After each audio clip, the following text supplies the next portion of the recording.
All right, Ace, Saddam, welcome back to the show. How you doing? It's good to be back here. Thank you for having us. Yes, sir. Thank you very much.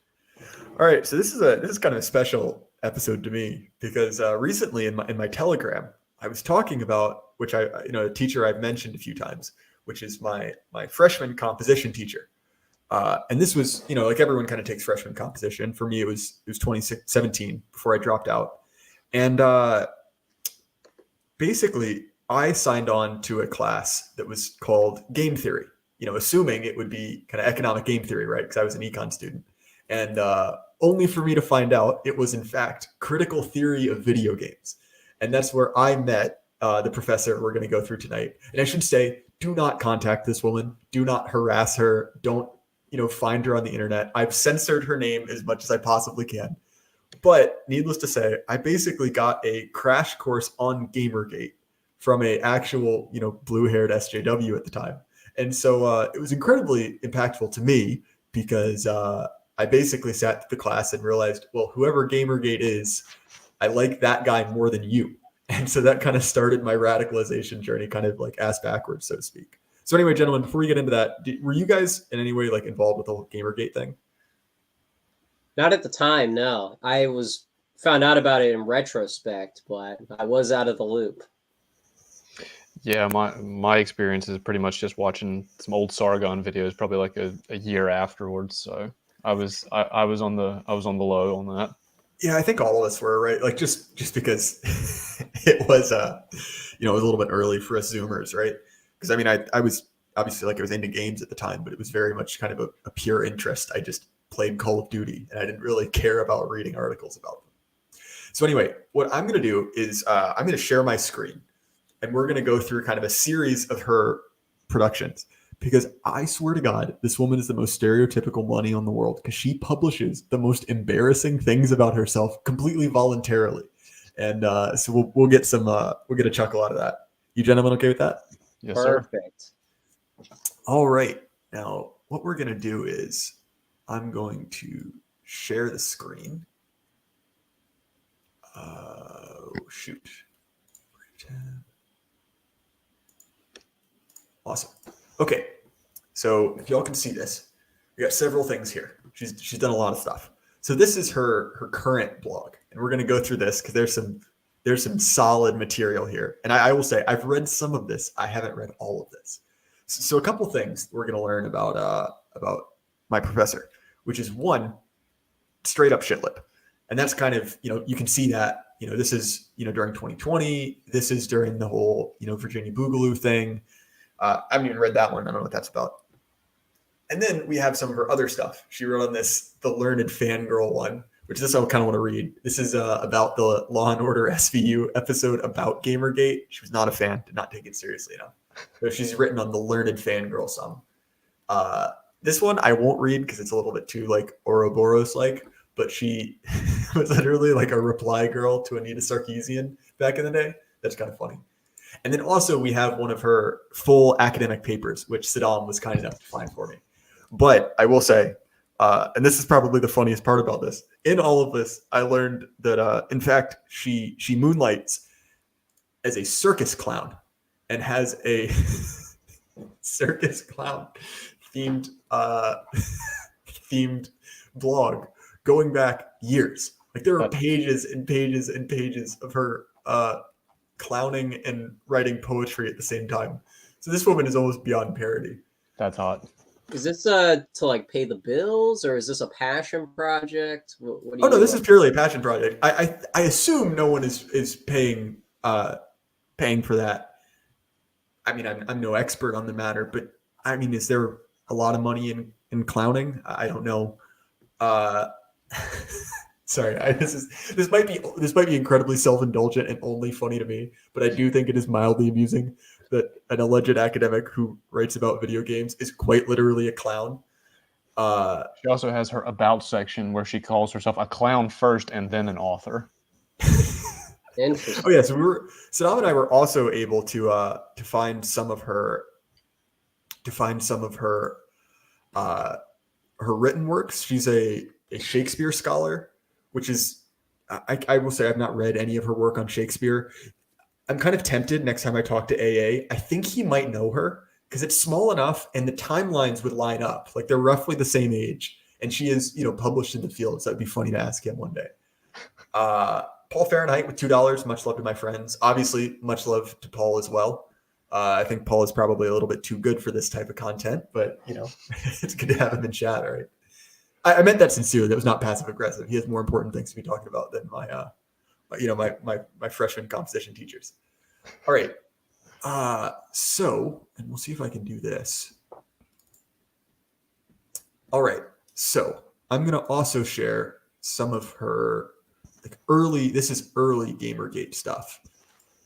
And so I have edited this to remove her names. You can see this. This is actually the abstract, and I misspoke of her paper, right? With the incredibly pretentious title, Control-Alt-Delete. Gamergate is the precursor to the rise of the alt-right. So we'll get a good throwback to the the 2015 Gamergate SJW stuff. And I should say, by the way, this was written relatively recently. It was like 2019 or 2020. So she's really been harping on this for a while. All right. Can you guys still see this? Yeah, you're good. Awesome. This is her introducing herself as a professional clown and trapeze teacher. I don't know why. This is like the funniest thing in the world to me. Maybe this is self-indulgent, but I think it's funny that she's quite literally a Sammy the Sad Clown. This is some of her stuff. This is really early. She wrote for the Seattle Times. This is kind of early Gamergate stuff. So she's been following the movement, kind of since day one, right? 2014. And the reason I'm not reading these is they're actually not that interesting. It's pretty much like boilerplate SJW stuff. Like you have read this article, even if you've never read this article. And again, the same thing from kind of her all over the place. So she was very much involved in kind of like defending, fighting the good fight, so to speak. All right. So I think first, let's get into this paper. Obviously, there's some of it that is, a little bit boring. So I'll kind of skip around. But I'll read, and whenever you guys want to stop and make a point, we can do it that way. You guys have any objections? Any things to add? No, sir. No way. Let's go for it. All right, then. You can see me in real time struggling through this. All right, so we'll start off with the abstract. Video games in the gaming industry in the 21st century generate more employment and revenue than either the professional music industry or the Hollywood film industry, making video games both highly lucrative and extremely influential on a cultural level. When we consider the significance of cultural artifacts, blah, blah, blah, blah. It is therefore important that we consider the influence of an industry as large and widespread as the games industry. In this article, I examine the particular influence of the online movement known as Gamergate and how it connects to the history and origins of the internet and video games, how it connects to the subsequent rise of the alt-right, and what we can learn about the alt-right as a small but significant portion of Western culture, including what we need to do to dismantle it. So I will say, this last part is actually the thing I'm the most interested in, dismantling the alt-right. Obviously, I think at this point, everyone kind of realizes the alt-right is kind of dead and done. I would kind of argue by 2019 or 2020, that was also the case. Again, I'm no expert on the matter. But to me, like some of this is just going to be like generic, like blah, blah, blah, SJW stuff. But I'm kind of curious to see what her take is this one. And I've read some of it, not that much. But you gentlemen have anything to add? Well, she may elaborate on this later on. Is she going to make a distinction between after 2017, obviously there was a lot of fraction in the movement, or is this going to be like, it just kept on going, 2018, 19, the remnants just continued onward. Is there anything about that, or does she kind of lump everything into one category? Well, it's bold of you to assume that I've read past the introduction. Much like most people who read academic papers, I don't actually read them. So we'll see as we go along. I've skimmed it, right? Like, I'll be honest, I couldn't take with so much of this. All right.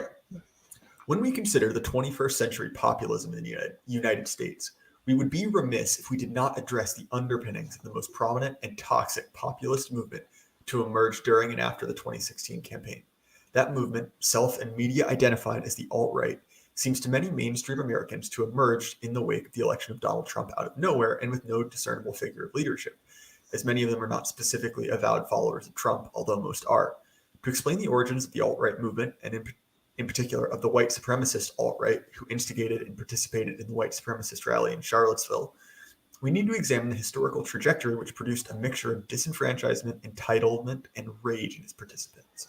Although there is a long history of white supremacy, particularly in the American South, I mean, yes, technically, but also I think it was Connecticut that had the most Klan members by per capita rather. But you know, Yeah, you're correct. The Invisible Empire still endures up north. Yeah, really, right. Which has also contributed to the attitudes and especially the symbolism used by the modern alt-right. I am here concerned not with the legacy of racism in the United States, thank God, but with the less obvious connections between the alt-right and specific online communities such as those as 4chan. She can't even, okay, this is the other thing. For a woman who gave me a B- in her class, largely for spelling, she cannot be bothered to freaking edit her own paper, which I realize is pedantic on my part, but also like, come on, woman. Why didn't you help her out, man? What's the problem? I'm going to go ahead and say purely animus, right? Yeah, maybe just because I was too white, just an Aryan Chad, and she was not interested in helping. Well, actually, probably it's because I wasn't paying attention. There's an alternate way where you guys can have an alliance, since you know you kind of have some dissident knowledge. You can help her out, catch her up to speed, and catch her up on the discourse. You I'll can be honest, say I hated her class so much that I literally dropped out of college after finishing it. So that should tell you how well we got along. I'm sorry, Mr. Burden, but you can save her. I regret to inform That's you. true. I don't know, man. I you know me, I just can't wait to save a aging, you know, Clown. terminally ill clown. I meant to say terminally online. She is ill, but not terminally ill. At least I hope. Okay. These communities view themselves as the aggrieved party in historic tragedy in which they have been repeatedly victimized by the mainstream, by liberals, and by women and minorities who take their jobs, social support, and political power in the fight for equality and social justice.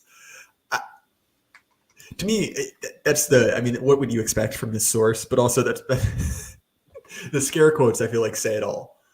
Do you think that that's, an accurate description of who was really like in the alt-right or kind of like its successor now? Well, yeah, to her Harry Potter addled mind, I mean, she's with them, man. They're the Death Eaters. They can, you know, Richard Spencer is probably Voldemort or whatever, or maybe Trump's Voldemort, I guess. But anyway, yeah, I think Trump is Voldemort. But yeah. It's interesting that the scare quotes and also the reiteration of like the South Park, they're going to take our jobs line, because obviously like there is a pretty significant like through line essentially, especially with kind of like the Trump populism of anti-immigration on the sense of, or on the, you know, kind of like the lines of, you know, economic arguments. But I feel like in the more like hardcore parts of the right, it's primarily cultural, right? It's essentially like, I don't want my culture to change. And again, maybe that's a nitpick, but that seems to me a significant difference. Anyway, all right, as a cultural scholar and historian, I'm particularly interested in the way with the specific history and sociality of the internet and online video game communities have contributed to these alt-right communities through the isolation and creation of digital echo chambers, amplify the toxicity of participants in alt-right video games and the gaming industry. Oh, sorry, that's a period. Have encouraged and amplified the toxic participants in the alt-right. So she's going to go back on to kind of talking about like the basic Gamergate stuff. Like a lot of this is stuff you guys probably already know. Yeah. Then she goes into the history of computers, which is a drag, but yeah, she's really Dude, come on. She is really and I should say, by the way, for an academic paper, this is like 14 pages double spaced.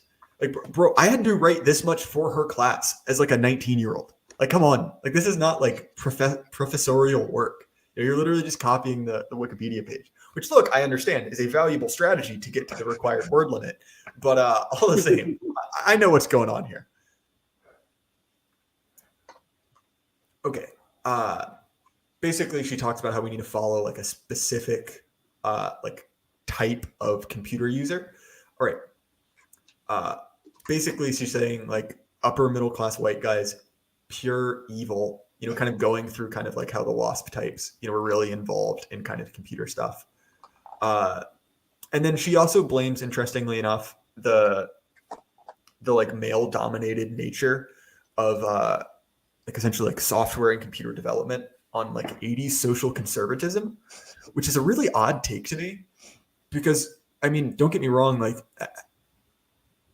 really like aren't all like hyper technical spheres kind of dominated by male autists? I say this as someone who's like technologically illiterate. Like I can't program, but every single program I've ever met has either been male or female in the sense that they were wearing programming socks, if you catch my drift, right? Maybe she's making the American Psycho connection where that kind of archetype was prevalent in the 80s, and then you had that movie in the 90s, and so there's this lineage of this Wall Street archetype that is actually a Reaganite conservative. So maybe she's onto something. But you're hitting on something, Ace, there, because then she quotes someone who says, male-coded spaces, male identities as citizen soldiers, free agent workers, cyborg adventurers, and corporate criminals, and talks about how games have been gender neutral since the 80s. So you might be hitting on something. It's weird to me because look, like I'm not exactly like I wouldn't put myself in alignment like with the Gamergate guys. Like I think that was an on-ramp for a lot of people, but it's not like the final goal we're going towards. And I think that if you're looking for essentially like better propaganda, if that's your end goal, if you're kind of headed the wrong direction. But also like I'm sorry, is it really like such a big mystery why men like gun and boobs? Like that's pretty like hardwired, you know what I mean? Like so it makes sense that if you're trying to essentially like market to a group of 13-year-olds, they're like, all right, what sells with them? Cars, guns, explosions. Like, you know what I mean? It's not that. I feel like this is classic, like over intellectualizing this. All right, so we can go ahead on with this. So this is actually something she talks about quite a lot, which is basically like the kind of tired feminist track or like tact about like advertising for men. One of the things she'll bring up, and this is actually what she brings up here, is basically like, oh, like, do you know that 44% of game players are women? So interestingly enough, and she does go into that. She basically is super anti, like, quote unquote, gatekeeping. So she's saying like, oh, like, how dare you say that people who play Clash of Clans are a different category of person? And look, like, I think that using gamer as your identity is pretty gay. Like it's a consumer choice. Like, come on, grow up. But also, categories exist for a reason. And when we say someone who is a hardcore gamer, as kind of cringe as that sounds, especially, all these years later, we have categories for a reason. And it's not to be mean to my freshman writing professor. It's because they express useful information. And when something becomes so broad, it just becomes pointless. And this is what a lot of it is. And it's actually weird too, because so much of this is kind of completely unrelated to what she's actually talking about. Like, talking about hardcore gamers is not particularly connected, but it is very much kind of the through line in all of her work. So like if you read her other stuff about games, she brings this up over and over and over again. And it's just kind of this like song and dance where it's like running through every line of Gamergate, kind of in sequence of those arguments being had, and not necessarily tying them into what she's actually talking about. Do you guys see what I'm getting at there? And sorry, you still there, Ace? Yeah. Sorry about that. No, I'm a little not quite sure the distinction that's trying to be made. Maybe she's just too intellectual for me, but maybe. So the distinction she's trying to make is essentially, so she's talking about, 40% of people who play video games are women. So we need to cater more to women. So essentially have like feminist video games. And she says, now it's true that the vast majority of those women are essentially playing iPhone games, right? It's like Candy Crush and stuff like that. And the traditional response is like, okay, well, that's a different category of thing. Like, those people do two different things. They're both video games, right? But it's like saying, well, I was watching, a TV show, and if you're watching, like 8-track or like, VHS reruns of, like I Love Lucy versus, I don't know, pirating, like Japanese cartoons on your mom's computer, right? Like, they're two different things. They're kind of two different audiences. And so the point is, this is actually not important. It's a stupid distinction, but she is trying to tie in the argument of so-called hardcore gamers, people who are like, hey, stop making my specific product mass market. She's trying to tie that into the alt-right, and she has not done a particularly convincing job so far.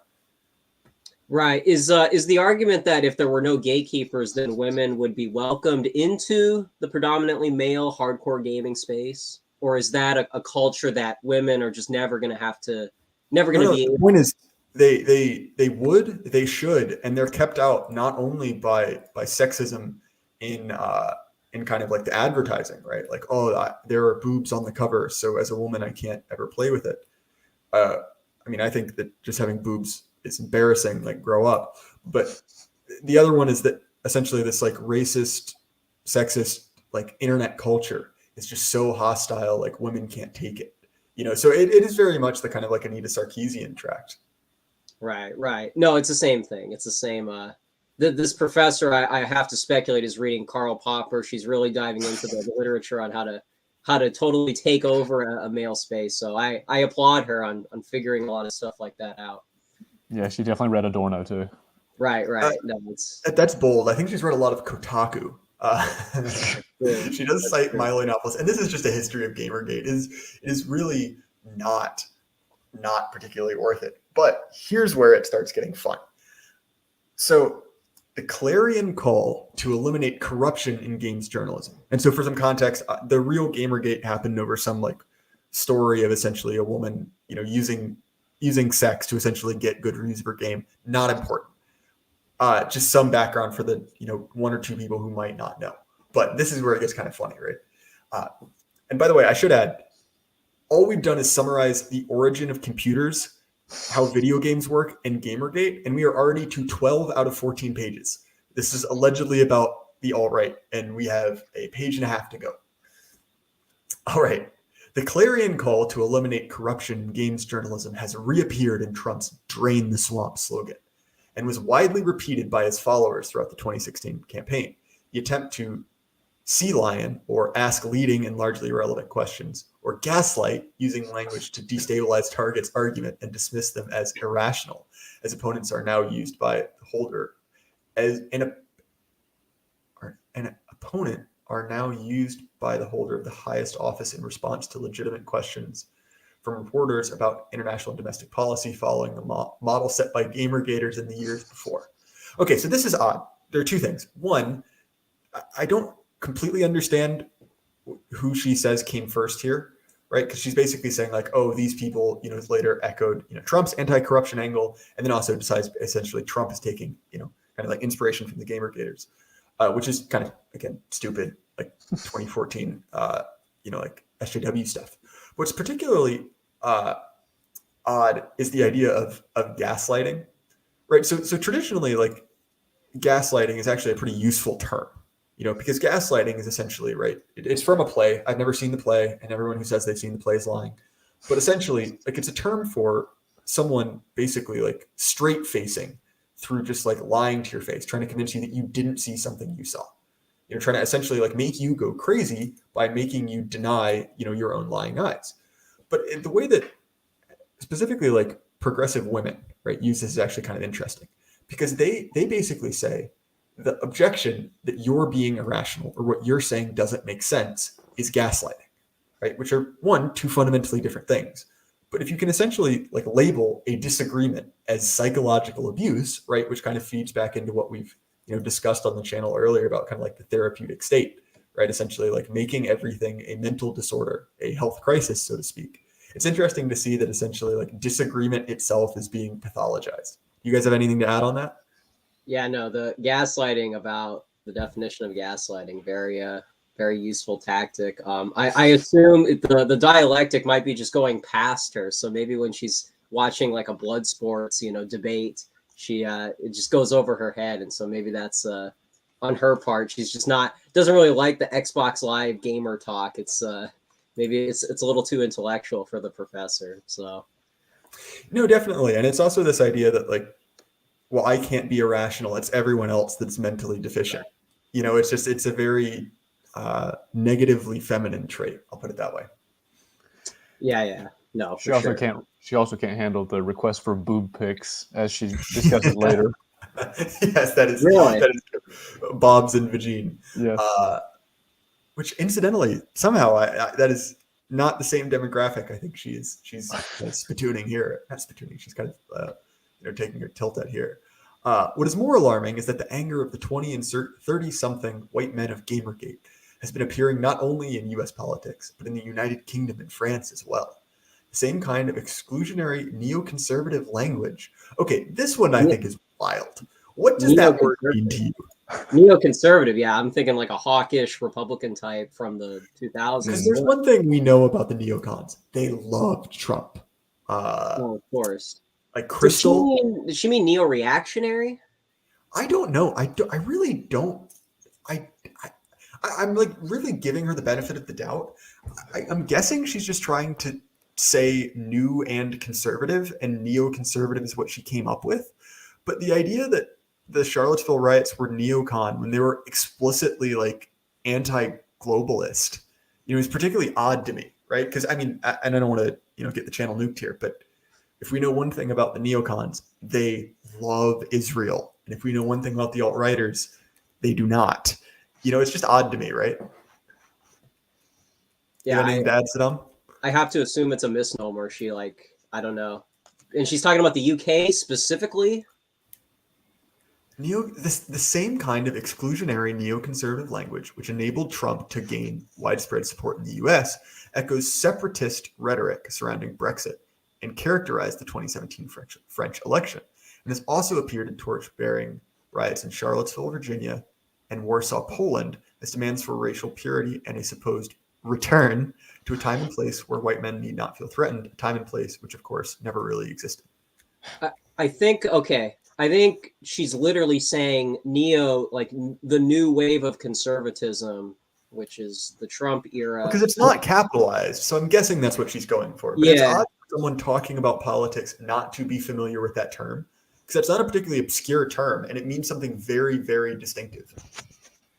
Right. No, I think a lot of academics, even that if they're not like politically oriented, that's neo is just going to look like you would put it onto anything else, Yeah. Well, I especially think that second to last part, right?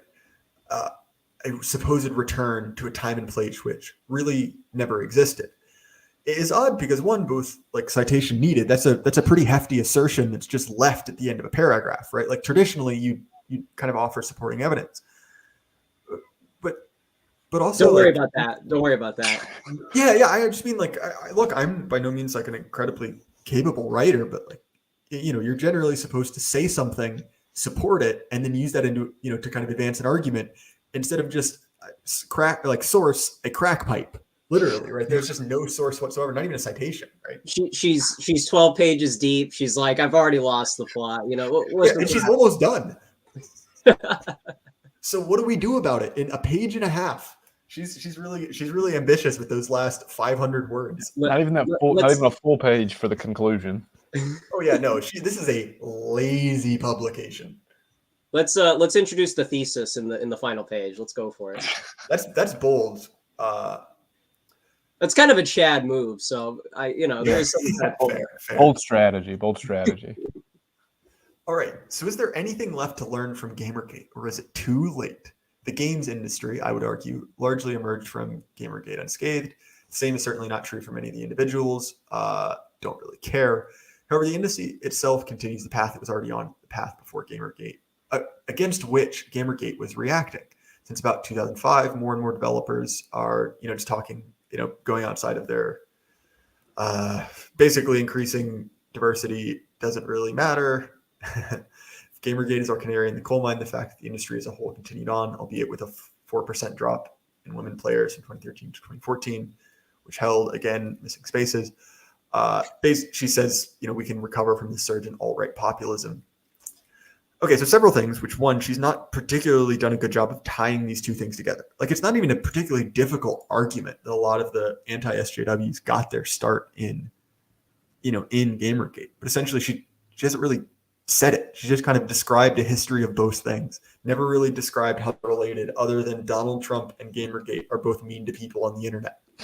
Sort of that, which is like, okay, this is not a particularly hard argument to make. You've just essentially failed to address it.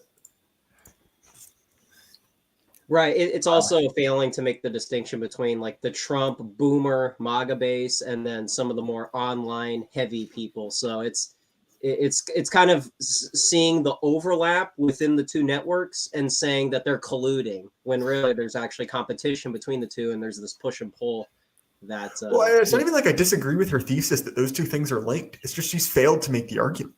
It's like, look, like I could have written this paper for you. You know, I'm not even a circus clown. I'm just a regular, like, unemployed college student, right?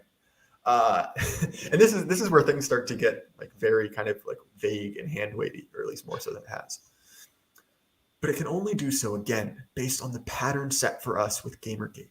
If we refuse to allow the loud, angry voices of young white men to set the standard for appropriate behavior. Certainly, there are more who support the policies being proffered by the Trump White House than 30-something white men. But the ethos which forms their support is not altogether different.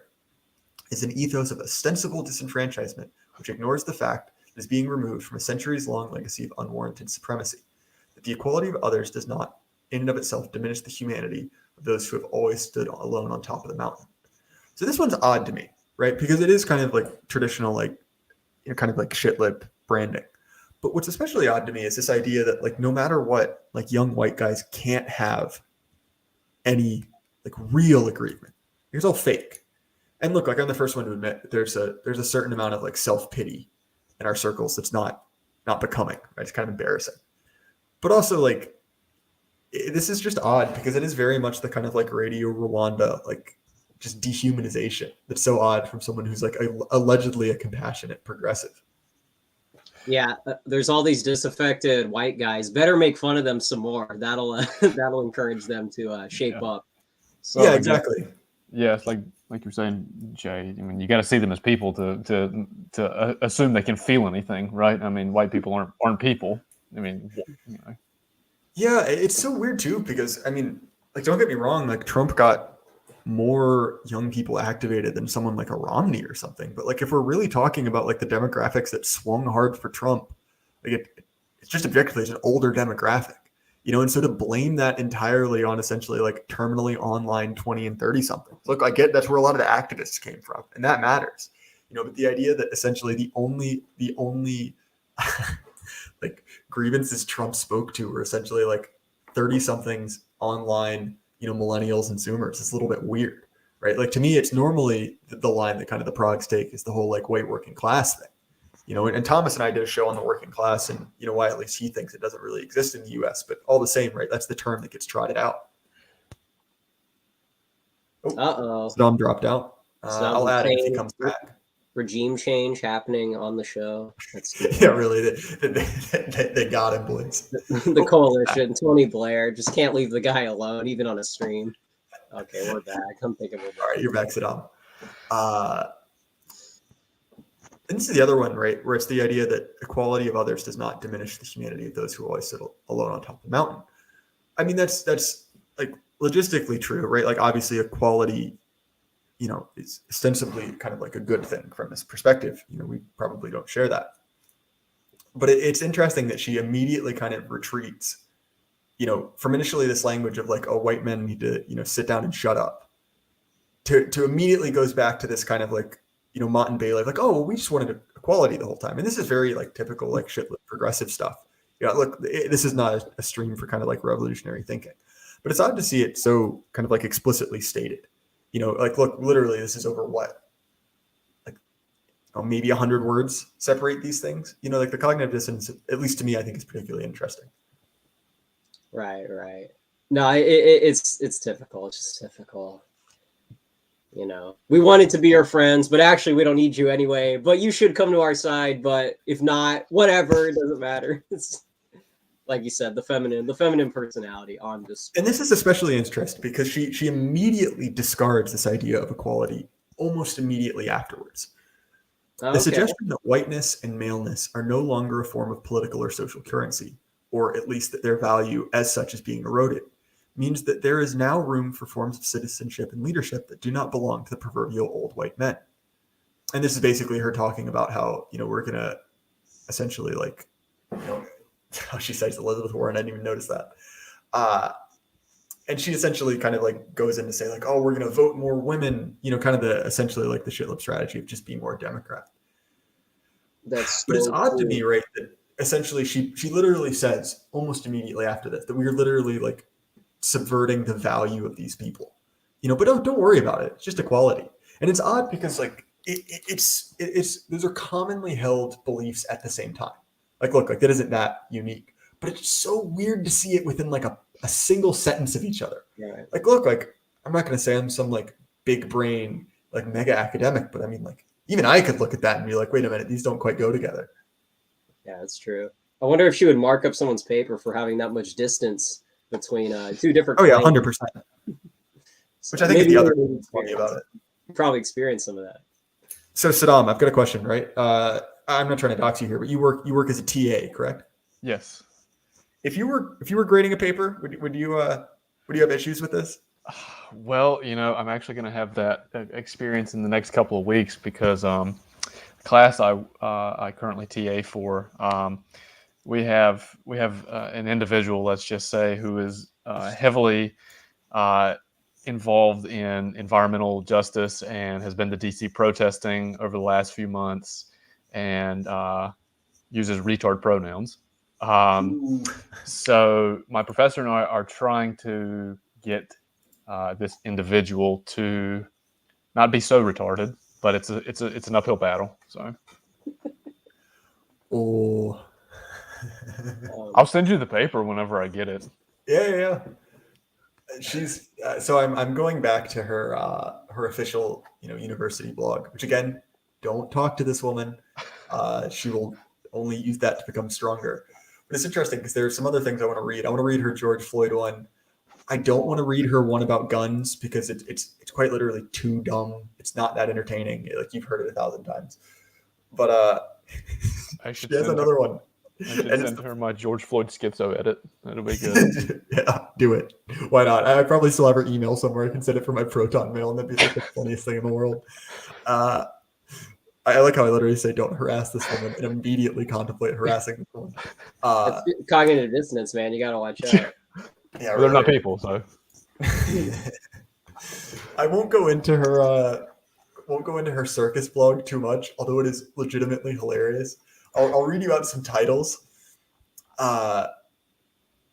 So here's one. Being a bigger person. I've been thinking more and more intentionally about being a bigger than average aerialist. That's her talking about her being a overweight trapeze performer. She has one called Dear Normal People. This, by the way, I don't want to bore you guys, but this is a deep rabbit hole. Like Saddam and I have been on the call for about. This is lore. We've been on the call for like an hour and a half now, and we kept finding not only more blogs but deeper lore. Like I could go on about this woman for weeks on end, and it would not be interesting, but it is nonetheless just bizarre that there is so much of her out here. Oh wait, Jack, what is this? Rise Up Day 8. Rise Up. That's her. That's her poetry. Oh, she's got some poetry, which if you want to read, you can read, but it is awful. Is it romantic? No. It's basically the poetic equivalent of like a cold shower and an E. Michael Jones lecture. Oh no. You got any excerpts you want to read, Saddam? Oh Christ, yeah. Let's go. Rise Up Day 109. Do not turn over the rock. Do not open the envelope. Do not look behind the curtain to see the tiny man pulling the strings or heaving the bellows. Dog whistle? Do not listen at doors or peer through keyholes, hoping to discover what the children discuss after the adults have gone to bed. Do not open the closet door or turn on the light and reveal that the monster is a lumpy sweater and one mismatched sock. Do not listen or look, listen, read. Do not think. Oh, Saddam, you're killing me. I don't know how much more of this I can take. This is painful. 2 lines. Do not do. Come on.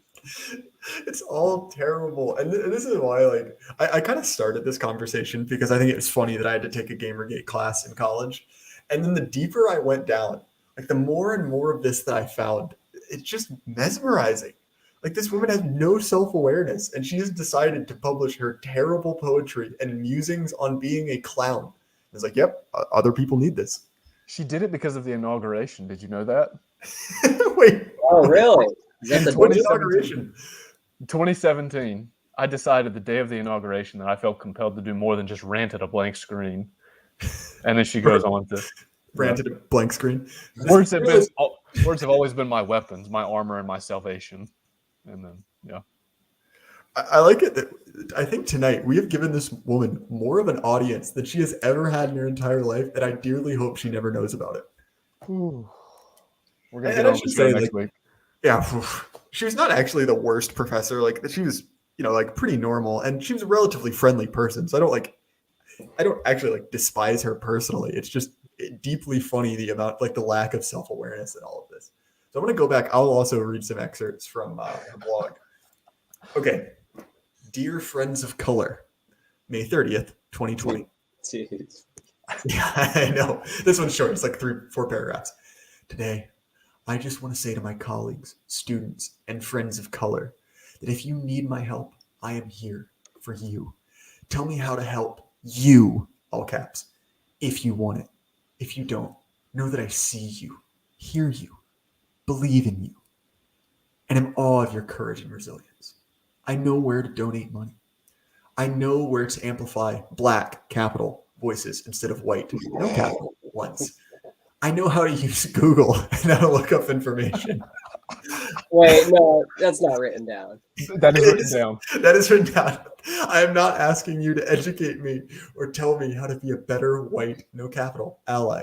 No I am doing my best to do that work. And if I fail, I am happy to have you tell me so that I can be better. But I do not expect that of you. This is not a post asking the big questions. Again, capitalize. I want you to know how I personally can be there for you, all capital, personally, as your friend, as your colleague, as your professor. And if the answer is, I don't have anything, that's okay. If it's do the big things, I'm doing my best to do them. But if it's please send me a text or talk to me on the phone or share a recipe or don't ask me about it or send me cat pictures, I am more than happy to do any of those things to help your mental health. You inspire me every day to try to be better and to do better. I am not going to hashtag this post because it's not that kind of post. If I know you and you are hurting because of what is happening and what has been happening in this country, and if I can help, please lean on me. And I know that what I am doing, when I can have your back and can make things better in the future. This woman is just flagellating herself, just beating herself. No, that's heavy.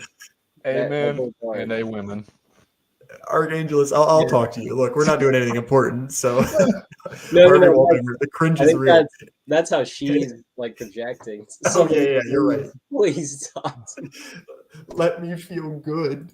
Oh, do you want to read the open letter about masks? I agree with her. We're all going to do big things. We're doing big things. So we're going to win bigly. Amen.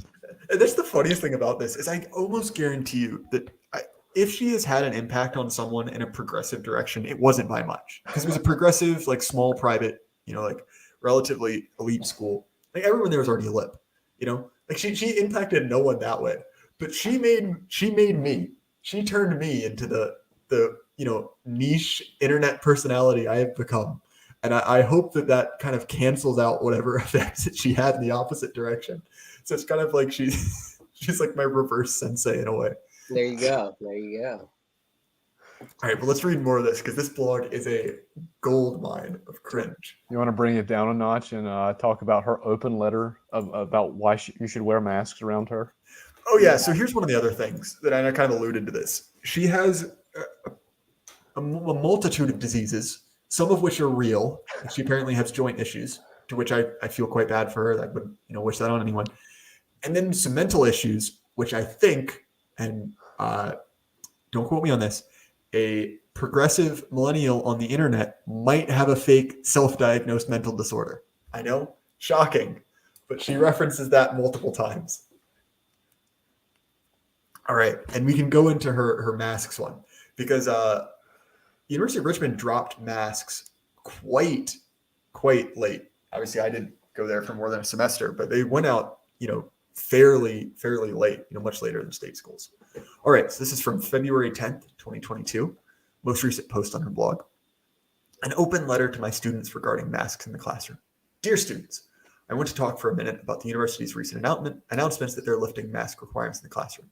I'm going to ask you all to keep wearing them in my class, not because I like masks, I totally don't. I totally hate them and I wish COVID would go away and I could stop having to do them. Basically, she goes into like very deep like details of her personal medical history, which I'm not going to bore you with because it's kind of personal. It's also kind of gross. But here's what's really interesting. She talks about how glad she is about the vaccine. All right. When I got the first vaccine and booster, I had increased joint pain and fatigue. But because I always have joint pain, I'm not actually sure if it was just that or it was the vaccine. Who knows? The one thing I am sure was related to the vaccine was the thing that scares me a lot. My arm, the humerus, spontaneously dislocated. And look, I believe all the science about COVID, but I'm just saying, if I got a shot and my arm literally exploded out of the socket with that shot, maybe I wouldn't be such a big fan. Obviously everyone should be fully vaccinated, Susan. That's obviously what you should do. But I don't know. Maybe that would be some type of sign that it's not good for you. Maybe just going out on a list as a very highly scientific person. I don't know. Says, literally just slid out of her shoulder socket. Yeah, so that was. And there's no self-reflection other. Well, I guess you better wear 2 masks then. I don't know, man. Yeah, none of us are scientists, so I mean, right? Of course not. So, and so, what's especially interesting about it is that her take from that is, well, in that case, I really don't want to get COVID because the shot made my arms pop out of their socket like a dead Yoda in freaking Lego Star Wars. Like literally, like Brian E in the chat, literal bone hurting juice. Like, I don't know, man. Quite literally, maybe the cure is worse than the disease if your arms pop out of their sockets when you take it. Perhaps she needs to stop drinking soy milk, or her husband does, one of the two. Wait, which is so funny. Actually, she is married to a guy who worked on the original BioShock. He's like a game dev. Oh, yeah, I know. Really, he's an absolute soy beast. Do we have pictures of him? No, I found them, but I'm not going to publish because he's completely unrelated. I'm trying not to dox anyone. No, it's fine. It's fine. I will say, so I currently live near a half a mile away from like a small like ultra liberal arts school, right? And you know what's the funniest thing about this woman? I hadn't seen her for like 4 years. I literally walked by her going into a lecture hall. She must have been at that school. And this is actually what started me back on this track is I saw her in person. Of course, she didn't recognize me because this was like when I'm super fat and everything. But I will say it was weird to see like this person is real, still in the world, and peddling this absolute nonsense. But her husband was with her, and her husband basically looks like the the dad from Coraline, the guy who just types on the computer all day. Oh, God.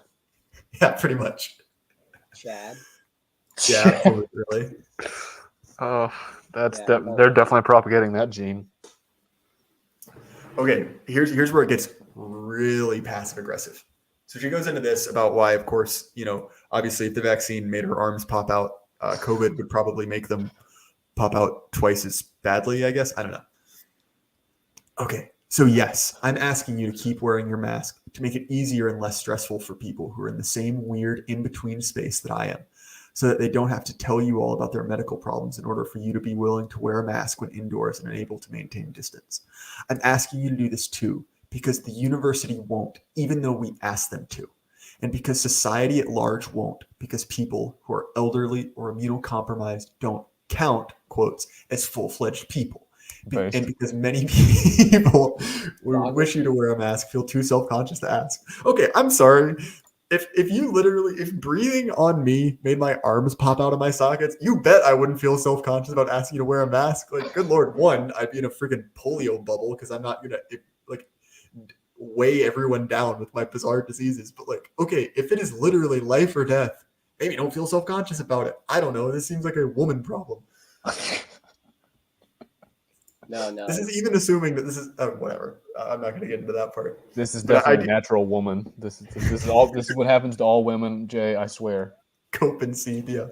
It is funny though. This like hyper liberal college, which if you want to look up the University of Richmond, it is a super liberal school. So when I did my freshman orientation, they literally it was 7 days of freshman orientation, and they locked all the men in a room because they'd had like a rape scandal. Turned off the lights, got this like fat woman to come and be like, look to your left, look to your right.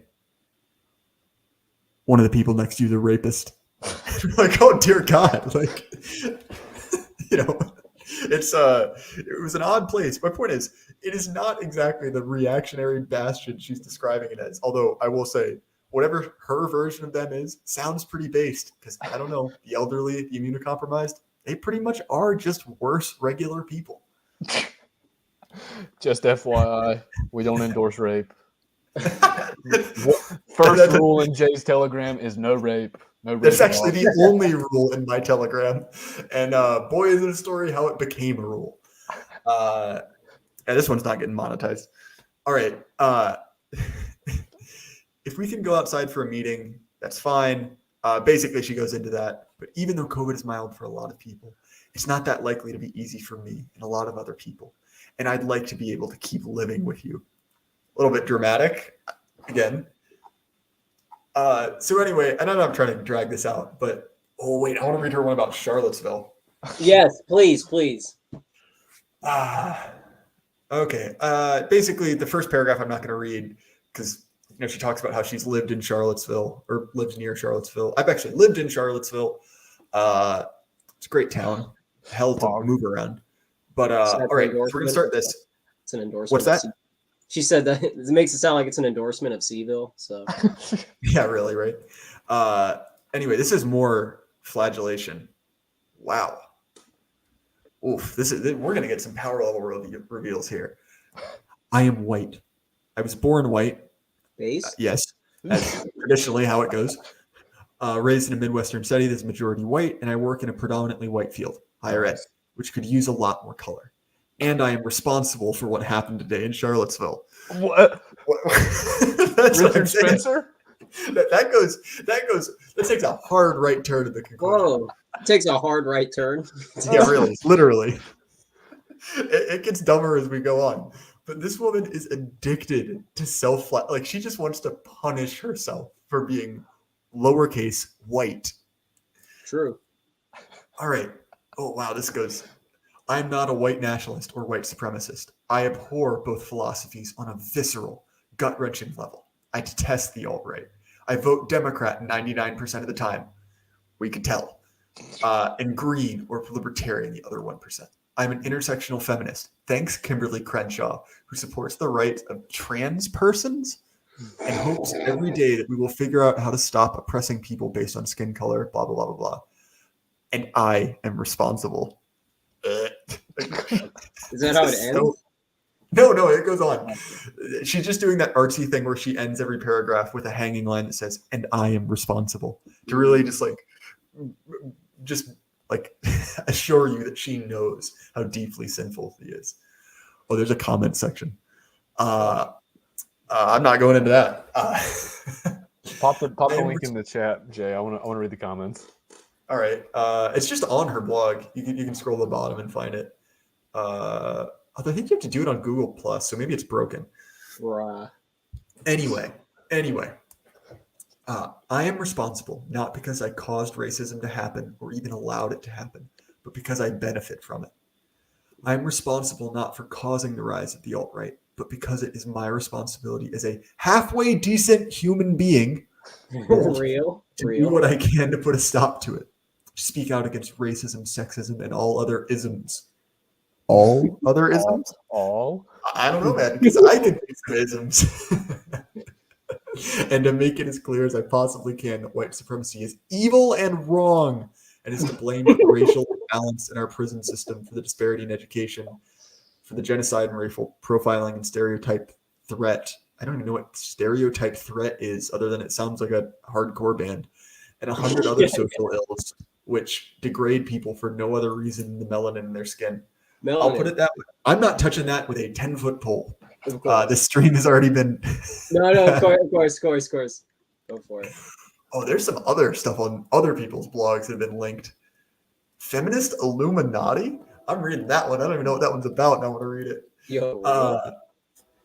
I'm responsible for donating money to causes and organizations that will use our legal system to fight against injustice, use what little social capital I have to advocate for the hiring of people of color, especially women in academia.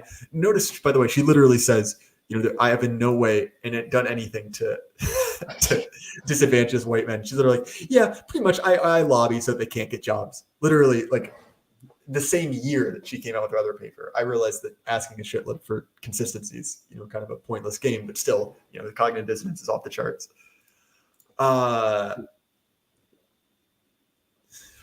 Sorry, I lost a spot. All right, I'm responsible for supporting the people of color I know by providing whatever emotional support they need, for supporting curators of color by buying and promoting their work, and for teaching material created by people of color so that my students see that their voices belong in canons as much as those of dead white men.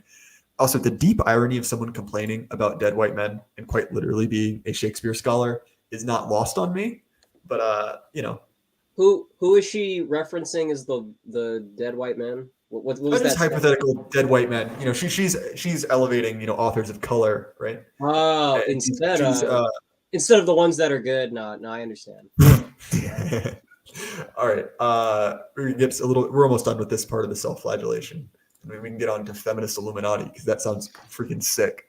I'm responsible for changing the way things are so that when I read the news, I don't see cars plowing into anti-racism protesters with the bitter faces of angry white men demanding the right to oppress everyone else. I am responsible for refusing to stay back and stay silent. I am white, and it is my responsibility to end this. Who's with me? All right, I'm tweeting this out because I think it's funny as hell. No context, so anyone who isn't on the stream is going to be super confused. Who's with me? All right. I'll do it. I'll do it, Professor. Those are evil people. I'll end this for you. All right. Is feminist Illuminati even that funny? It's long. Yeah, it is long. Jesus. That is not that. Basically, it's just saying that people don't like feminism, and that's. Dude, that's crazy. She does mention Sargon. Yeah, I'm not reading that. That's too long. Mucho texto. Anyway, so she has a bunch of other articles which are equally unhinged, and honestly, you kind of, other than the self-flagellation, a lot of them are, pretty understandable. Not understandable, so you can agree with them, but they're pretty much like stock shitload takes and god awful poetry. But there are. Oh wait, this is the one after. This is the post-election one, November 9th. I got to read this one. Please. That is also very long. Wow. Well, maybe the best parts are at the end, like the 14 pages. I am white. What straight in backlash in quotes, white people condone yesterday has taught me that this country has not made much social progress in the last 50 years. If they want so badly to retain their privilege, they will vote for someone who ultimately has no stated political policies other than bigotry and inflammatory rhetoric, and rather than open their doors and borders to people who are not like them. This is wild. There's a lot of democracy stuff. I can't recommend this enough because there are 21 pages of this blog. I'll just read some pages or some titles off this page. Donald Trump and Crooked Dick. Toxic silence when you cannot speak up. Shakespeare would say hashtag Black Lives Matter. True. Of course he's talking about a fellow. Comparing Trump and Nixon? I got nothing. All hail the metal bikini. Are talking about his crooked phallus? I'm going to be honest, I don't know, as I have not read it. Okay.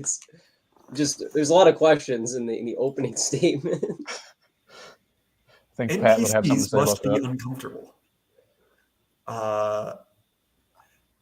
What are the two most ridiculous arguments against diversity in games? This clickbait has worked on me. If you don't like it, don't play it. If you don't like it, make your own. Because I wonder what her opinion on deplatforming, because that's literally the same argument as deplatforming. And look, we could do this. We could do this all night.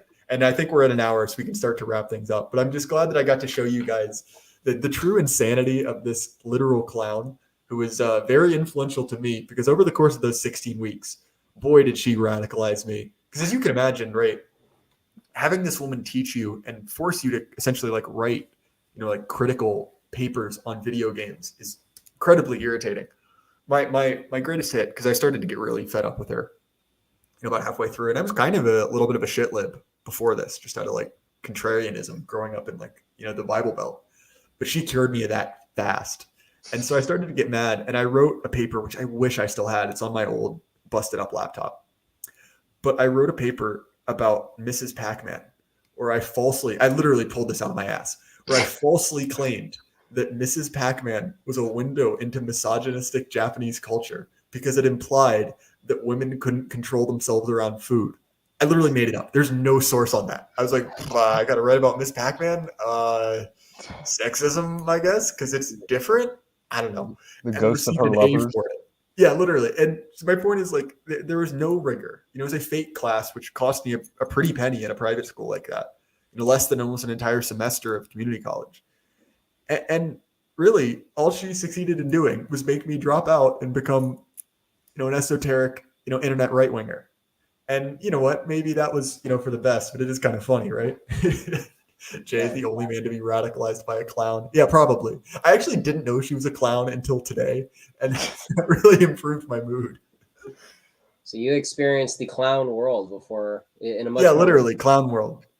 Do you guys have anything to add? Thank you for being kind of my wingman on this, giving me something to bounce off of. No, thank you. I've always been curious, like how much lore there is on professors, especially since they're in that ecosystem, and you never expect it to be this cartoonish. So, Well, let me tell you, with a judicious use of Google and a friend with a JSTOR account, you can find out almost anything about your professors.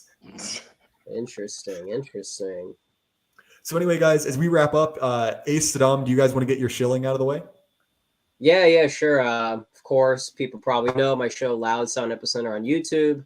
Aaron Ryder AC. I'll probably put links in the chat here. And then what else? I've been doing some college speeches, which I don't recommend to everyone, but if some recent content that people might be interested in.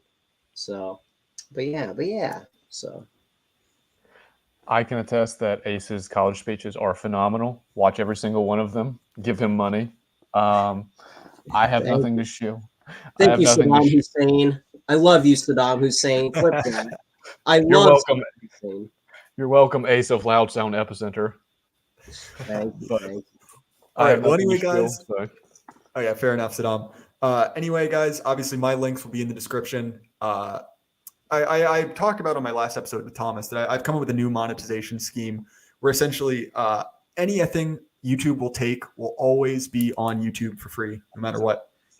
But if you want an audio-only version of the podcast, you can listen to on the go. The most recent 10 episodes of my podcast are always available free on Spotify, Apple, anywhere you listen to podcasts. That's just the numbered ones, not something like this. It's more just for fun with the guys. But after those 10 episodes fall off the back end, they go behind a paywall on my Substack, which you can find in my link tree. And it's $5 a month. And pretty much, even if you're a hobo, you can afford that, as Thomas always says. And look, I realize it's only a little bit of added utility, but I figure, you know what, it gives you something in exchange for it. So without further ado, good night, guys. I enjoyed hanging out with you. All right, see everyone later.